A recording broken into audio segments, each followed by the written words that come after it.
10 mga bagay tungkol sa ating kalawakan na hindi pa rin nabibigyan ng kasagutan. Welcome sa Arvin Polo TV. Iba't iba ang mga misteryo na bumabalot sa ating kalawakan. At ang mga ito ay hindi pa rin nabibigyan ng kasagutan. At kahit ang ating mga scientist ay naguguluhan pa rin hinggil sa mga bagay na ito. Ngunit naniniwala ka ba na tayo lamang na mga tao ang nakatira dito sa universe? O totoo kaya na mayroon pang ibang mga nilalang tulad natin na naninirahan sa ibang bahagi ng ating universe? Sa palagay mo? Kaya naman sa video na ito ay ibabahagi ko sa inyo ang 10 mga unsolved mysteries tungkol sa ating space. Kaya naman kung handa ka na, ay simulan na natin. Number 1. Dark matter. Ang dark matter ay isang uri ng matter na hindi natin nakikita at hindi matutukoy gamit ang mga kasalukuyang kagamitan. Bagamat hindi ito naglalabas o nag-aabsorb ng liwanag, alam natin na nariyan lamang ito dahil sa epekto nito sa mga bagay sa kalawakan.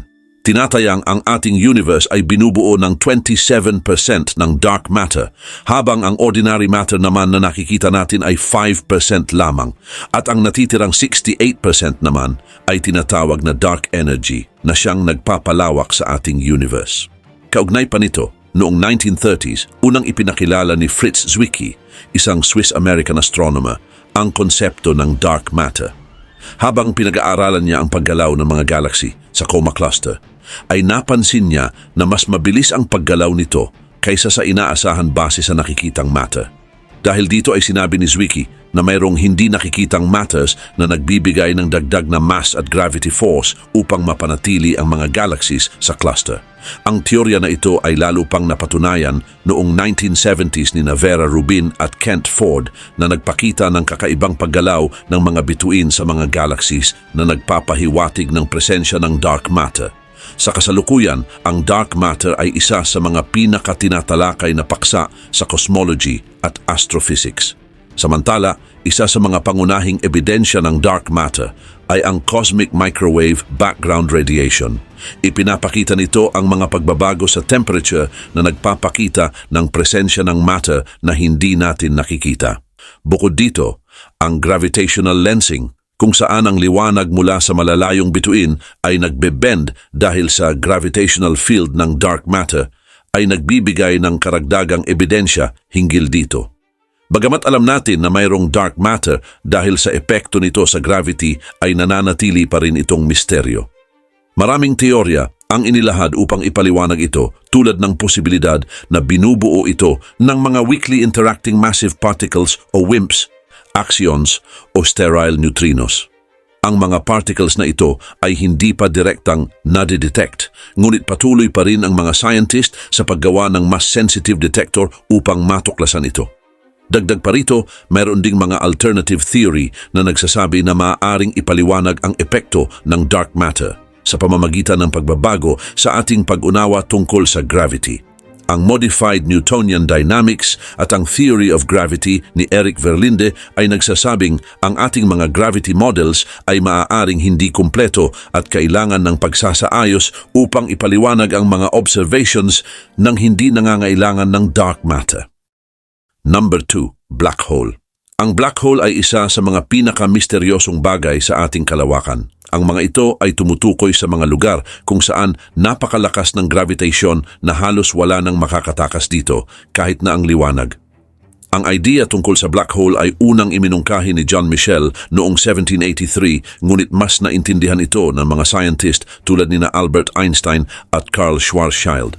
Samantala, ang black hole ay nabubuo kapag ang isang malaking bituin ay nauubusan ng energy at bumagsak ito. At kapag nangyari ito, ang core ng bituin ay nagiging napakaliit at napakabigat na nagiging isang singularity, isang point na may sobrang bigat na hindi matatagpuan kahit saan pa sa ating universe. Bukod pa rito, ang paligid ng black hole ay tinatawag na event horizon. Ito ang boundary kung saan, kapag lumampas dito, ay wala nang makakatakas pa pabalik. Ang laki ng event horizon ay nakadepende sa bigat ng black hole. Ngunit sa loob ng event horizon ay napakalakas ng gravitation na kahit ang liwanag ay kaya nitong higupin. Dagdag pa rito, may 3 pangunahing uri ng black holes: ang stellar, supermassive at intermediate. Ang stellar black holes ay nabubuo mula sa pagbagsak ng isang malaking bituin. Ang supermassive black holes naman ay matatagpuan sa gitna ng mga kalawakan at mas mabigat ng milyon-milyon hanggang bilyon-bilyong beses kaysa sa araw.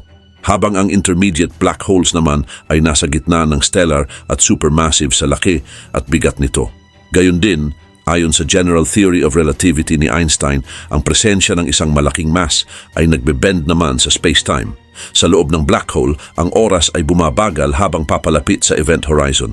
Bagaman tila walang makakatakas mula sa black hole, ipinakita naman ni Stephen Hawking noong 1974 na naglalabas ito ng radiation na tinatawag na Hawking radiation. Dahil dito, unti-unti ring nawawala ang black hole sa mahabang panahon. Ang prosesong ito ay mabagal para sa mga stellar black holes, ngunit mahalaga naman sa pag-unawa natin tungkol sa laws of physics. Sa kabilang banda, hindi direktang makikita ang mga black hole dahil hindi ito naglalabas ng liwanag. Subalit, nalalaman ng mga scientist ang presensya ng mga ito sa pamamagitan ng epekto nito sa mga kalapit na bagay. Halimbawa, kapag ang isang black hole ay nag-aabsorb ng material mula sa isang kalapit na bituin, ay naglalabas ito ng X-ray radiation na nakikita ng mga telescope. Number 3, Fermi Paradox. Ang Fermi Paradox ay isang tanong mula kay Enrico Fermi, isang sikat na scientist. Itinatanong nito kung bakit sa kabila ng napakaraming bituin at planeta sa universe ay wala pa tayong nakikitang ebidensya na mayroong buhay mula sa ibang planeta. Ang tanong ni Fermi ay, nasaan sila? Ipinapakita ng paradox na kahit mataas ang posibilidad na magkaroon ng buhay sa ibang lugar ay wala pa rin tayong nakikitang anumang sign tungkol sa kanilang pag-iral. Gayon din, marami ang bituin sa ating galaxy at marami ding mga planeta na maaaring tirhan. Ayon sa Drake equation, isang formula na sumusukat sa posibilidad ng mga advanced civilization, dapat ay marami na tayong natuklasang intelligent creatures. Ngunit sa kabila ng mga inaasahan ay wala pa rin tayong natutuklasan na mga buhay mula sa labas ng ating Earth. Kaugnay nito, may ilang posibleng sagot sa Fermi Paradox. Una, maaaring nagkaroon ng self-destruction ang mga advanced civilizations bago pa sila makagawa ng mga palatandaan na makikita natin. Maaaring dahil ito sa digmaan, pagkasira ng kapaligiran o iba pang sakuna. Pangalawa, maaaring may tinatawag na Great Filter, isang napakahirap na hadlang sa pag-unlad ng buhay na bihira lamang malampasan. Bukod pa rito, ang isa pang paliwanag ay nagsasabi na maaaring pinipili ng mga sibilisasyong ito na huwag ipakita ang kanilang pag-iral. Maaaring gumagamit din sila ng mga komunikasyon na hindi natin kayang matukoy at maaari din namang masyadong malayo ang mga sibilisasyon o masyadong mahina na ang kanilang signal bago makarating sa atin. Gayon din, maaaring gumagamit din sila ng technology na hindi pa natin naiimbento o naiintindihan kaya hindi natin kayang makita ang kanilang presensya. Ngunit ang tanong, nag-iisa lang ba talaga tayo sa universe? Number 4, Formation of the Moon. Ang formation of the moon ay isang mahirap na proseso na naganap bilyon-bilyong taon na ang nakalipas. Ayon sa teoryang ito, nabuo ang buwan mula sa mga fossils ng isang massive collision sa pagitan ng ancient Earth at isang planeta na tinatawag na Theia. Ang Theia ay tinatayang kasing laki ng Mars. Naganap ang collision mga 4.5 billion years na ang nakalipas at sa lakas ng collision ay maraming bahagi ng Theia at ng Earth ang nawasak at naghalo. Kung kaya't ang mga piraso nito ay umikot sa paligid ng Earth, samantala matapos ang collision, ang mga fossils mula sa Theia at Earth ay bumuo ng isang mainit at umiikot na disk ng mga debris sa paligid ng Earth. Ang mga debris na ito ay binubuo ng mainit na material na galing sa crust at mantle ng parehong planeta. Sa loob ng libu-libong taon, ang mga piraso ng debris ay nagsimulang magsama-sama dahil sa gravitation. Sa paglipas ng panahon, ang mga piraso ng debris ay nagtipon-tipon at bumuo ng isang mas malaking mass na naging buwan. Ang prosesong ito ay tinatawag na accretion. Ang mga debris ay nagdikit-dikit hanggang sa mabuo ang isang bilog na bagay. At habang lumalaki ang buwan, ang energy mula sa accretion at sa mga natirang epekto ng collision ay nagdulot ng mataas na temperature na naging sanhi ng pagkatunaw ng material. At ang natunaw na bahagi ng buwan ay nagresulta sa pagbuo ng isang magmatic ocean. Nakalaunan ay lumamig at tumigas upang bumuo ng solid crust. Bukod dito, ayon sa mga pag-aaral, hinggil sa mga bato ng buwan na nakuha sa mga missions na isinagawa tulad ng Apollo, ang mga bato sa buwan ay katulad ng mga bato dito sa Earth, lalo na yung mga nasa mantle. Ito ay sumusuporta sa teorya na ang buwan ay nabuo mula sa material ng Earth at Theia. Ngunit ang kakulangan ng bakal sa buwan kumpara sa Earth ay nagpapakita na karamihan ng material na bumuo sa buwan ay galing sa mga outer part ng dalawang nagbanggaang bagay at hindi mula sa kanilang mga core. Number 5. Gamma ray bursts. Ang gamma ray bursts o GRBs ay tumutukoy sa mga napakalakas na pagsabog ng gamma rays mula sa kalawakan. Ito ang pinakamaliwanag na kaganapan sa ating universe.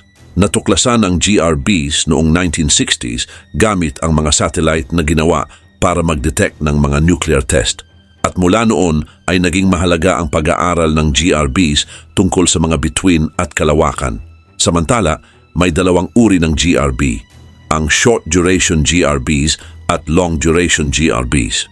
Ang short duration GRBs ay tumatagal ng mas mababa sa 2 seconds at maaaring sanhi ng pagbangga ng dalawang neutron stars o isang neutron star sa isang black hole.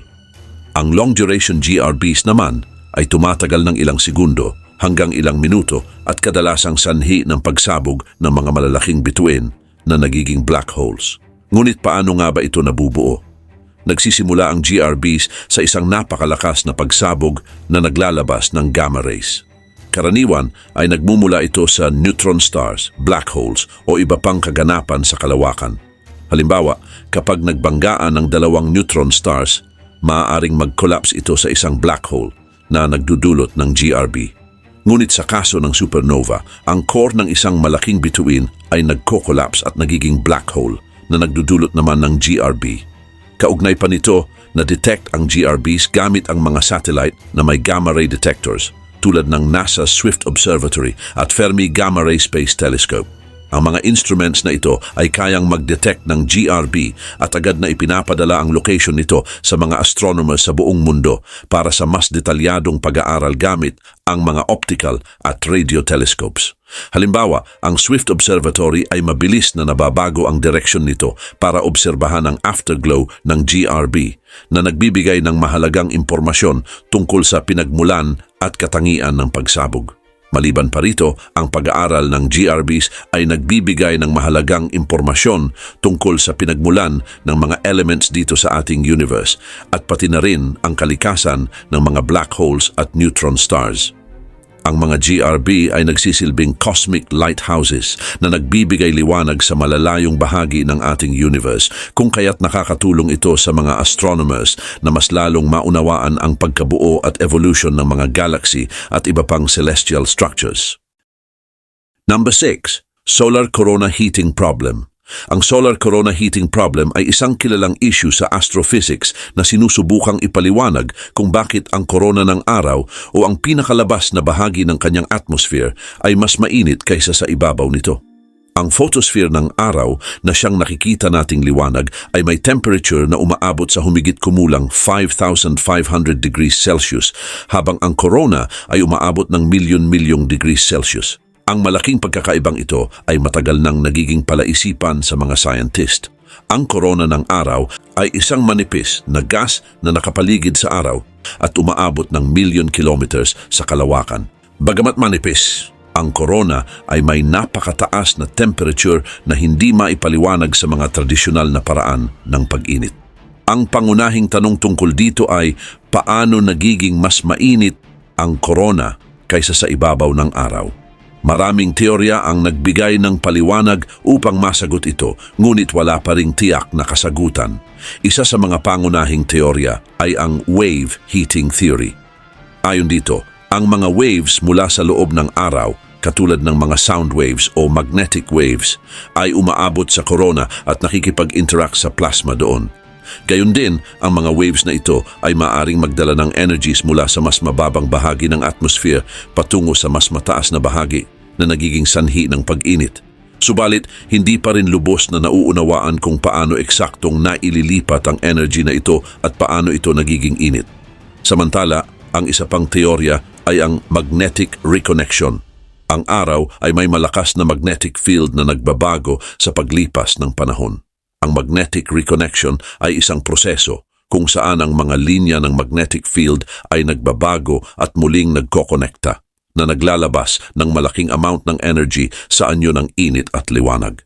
Ang prosesong ito ay posibleng nagpapaliwanag kung paano nakukuha ng corona ang init nito, lalo na sa mga lugar na may mataas na magnetic activities. Maliban dito, ang mga bagong observations mula sa mga modern telescope at mga misyon sa kalawakan ay nagbigay ng mas malalim na pag-unawa sa corona. Ang Solar and Heliospheric Observatory o SOHO at ang Parker Solar Probe ay ilan sa mga misyon na nagbibigay ng mahalagang data tungkol sa solar corona. Ang SOHO ay nagbibigay ng mga image at sukat ng mga waves sa loob ng corona, habang ang Parker Solar Probe ay lumalapit sa araw upang sukatin ang mga magnetic field at energy. Number 7, Multiverse Theory. Ang multiverse theory ay nagsasabing ang ating universe ay isa lang sa maraming universe na sabay-sabay na nag-i-exist. Ang mga universe na ito ay tinatawag na multiverse at maaaring may iba-ibang physical laws at kondisyon. Ang idea ng multiverse ay nagmula sa iba't ibang branches ng science tulad ng cosmology, physics at philosophy. Ayon sa cosmology, pagkatapos ng Big Bang, ang ating mundo ay mabilis na lumawak mula sa isang maliit na point. Sa prosesong ito, maaring maraming pocket universe ang nabuo at bawat isa ay may sariling pisikal na katangian. Samantala, may iba't ibang uri ng multiverse ayon sa mga scientist. Ang Level 1 Multiverse ay nagsasabi na may walang katapusang pag-uulit ng mga pangyayari dahil sa walang katapusang space. Ang Level 2 Multiverse naman ay nagsasabing ang bawat pocket universe ay may iba-ibang physical laws at constants. Gayon din, ang Level 3 Multiverse, na kilala rin bilang Many Worlds Interpretation ng Quantum Mechanics, ay nagsasabing tuwing may mangyayaring desisyon o pagbabago sa quantum level, ay may isang bagong mundo na nabubuo. Ang Level 4 Multiverse ay nagsasabi din na ang lahat ng posibleng logical universe ay nag-e-exist. Dagdag pa dito, may ilang ebidensya at teorya na sumusuporta sa multiverse theory. Halimbawa, ang inflationary cosmology ay may malakas na ebidensya mula sa cosmic microwave background radiation. Ang many worlds interpretation naman ay nagpapaliwanag ng kakaibang phenomena tulad ng superposition at entanglement sa quantum mechanics. Kaugnay nito, marami rin ang sumasalungat sa teoryang ito. Ang isang malaking criticism ay ang kakulangan ng direktang ebidensya na maaaring makita o masukat. Number 8. Exoplanet Atmospheres. Ang pag-aaral tungkol sa atmosphere ng mga exoplanet ay isa sa pinaka-interesting part ng astronomy ngayon. Ang mga exoplanet ay tumutukoy sa mga planeta na umiikot sa ibang mga bituin bukod sa ating araw. Ang kanilang mga atmosphere ay naglalaman ng mahalagang impormasyon tungkol sa kanilang composition, klima, at posibilidad ng buhay. At dahil sa modern technology tulad ng mga telescope at spectrometer, naging mas madali na ngayon ang pagsusuri ng mga ito. Samantala, isa sa mga pangunahing paraan ng pag-aaral ng mga exoplanet atmosphere ay tinatawag na transiting method. Kapag ang isang exoplanet ay dumadaan sa harap ng kanyang bituin, ay bahagyang bumababa ang liwanag ng bituin. At sa pamamagitan ng pag-aaral ng pagbabagong ito sa liwanag, nalalaman ng mga scientist ang composition ng exoplanet atmosphere. Ang mga molecules sa atmosphere ay nag-aabsorb ng particular na mga wavelength ng ilaw na nagiiwan ng natatanging bakas. At ang prosesong ito ay tinatawag na spectroscopy. Gayun din, sa pamamagitan ng spectroscopy ay natuklasan ng mga scientist ang iba't ibang mga elements at molecules sa mga atmosphere ng exoplanet. Halimbawa, natagpuan nila ang tubig, methane, carbon dioxide at oxygen.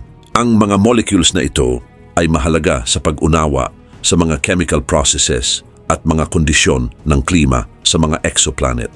Ang presensya ng tubig ay nagpapahiwatig na maaaring may tubig sa mga planetang ito na isang mahalagang factor upang magkaroon ng buhay. Bukod sa chemical composition, interesado rin ang mga scientist sa mga galaw ng atmosphere ng mga exoplanet. Ipinapakita ng mga pag-aaral na ang ilang mga exoplanet ay may malalakas na hangin at mga bagyo na mas malalakas kaysa sa kahit anong bagyo sa ating solar system. Ang pag-unawa sa mga pattern ng panahon sa mga exoplanet ay nagbibigay ng pananaw sa kanilang mga klima at kung paano ito maaring makaapekto sa posibilidad ng pagkakaroon ng buhay. Dagdag pa rito, isa pang mahalagang bahagi ng pag-aaral ng exoplanet atmospheres ay ang paghahanap ng mga biosignature gases. Ang mga gas na ito ay maaaring magpahiwatig ng presensya ng buhay. Halimbawa, ang oxygen at methane na magkasabay ay maaaring magpahiwatig ng biological activity dahil ang dalawang gas na ito ay karaniwang nagre-react at nawawala ng mabilis kung walang continuous life process na gumagawa ng mga ito. Number 9. Nature of neutron stars. Ang mga neutron star ay tumutukoy sa mga fossils ng mga bituin na sumabog sa supernova. Kapag ang isang bituin na may bigat na 8 hanggang 25 na beses ng araw ay sumabog, ang natitirang bahagi nito ay nagiging neutron star. Dahil sa matinding pressure ng supernova, ang mga proton at electron ay nagsasanib upang maging mga neutron, kaya nagkakaroon ng neutron star. Ang neutron star ay maliit ngunit sobrang bigat. Ang lapad nito ay halos 20 kilometers lang, pero ang timbang ay halos 1.4 na beses ng araw. Ang density nito ay sobrang taas na kahit ang isang teaspoon ng material nito ay maaaring tumimbang ng bilyon-bilyong tonelada. Bukod dito, ang ibabaw ng neutron star ay binubuo naman ng mga ions at neutron-rich matter. Subalit, sa ilalim naman na bahagi ng ibabaw, ang core ng neutron star ay mayroong mga layer ng super-dense neutron matter na posibleng may mga particle na hindi pa lubos na nauunawaan ng mga scientist. Gayon din, ang mga neutron star ay may napakalakas na magnetic field, milyon-milyong beses na mas malakas kaysa sa pinakamalakas na magnetic field sa Earth. Ang malakas na magnetic field at mabilis na pag-ikot ng neutron star ay nagiging sanhi ng mga pulsar. Ang pulsar ay isang neutron star na umiikot ng napakabilis, mula ilang beses kada segundo hanggang daan-daang beses kada segundo. At ang mabilis na pag-ikot nito ay nagpapalabas ng radio waves na nakikita natin bilang regular pulse ng radiation tulad ng isang lighthouse sa kalawakan. Bukod pa rito, ang mga neutron star ay maaari ding maging mga X-ray burster o gamma ray burster. Ang X-ray burster ay nangyayari kapag may kasama itong bituin at ang material mula sa kasama nitong bituin ay bumabagsak sa neutron star. At ito ay nagdudulot ng mga thermonuclear explosion sa ibabaw ng neutron star na nagpapalabas ng malalakas na X-ray. Ang gamma ray burster naman ay tumutukoy sa mga malalakas na pagsabog ng gamma rays na maaaring sanhi ng collision ng mga neutron star o ang pagbagsak ng mas malaking bituin. Number 10. Oumuamua. Ang Oumuamua o kilala rin bilang 1I 2017 U1 ay isang kakaibang bagay na natuklasan noong October 19, 2017 ng astronomer na si Robert Werik gamit ang telescope sa Hawaii. Ang pangalang Oumuamua ay nagmula sa Hawaiian language na nangangahulugang tagapagbantay o messenger dahil ito ang unang kilalang bagay na dumaan sa ating solar system na galing sa labas ng ating Milky Way galaxy. Ang pagkakatuklas sa Oumuamua ay nagdulot ng malaking interes sa mga scientist dahil sa kakaibang mga characteristics nito na naiiba sa mga karaniwang comets at asteroid na galing sa ating solar system.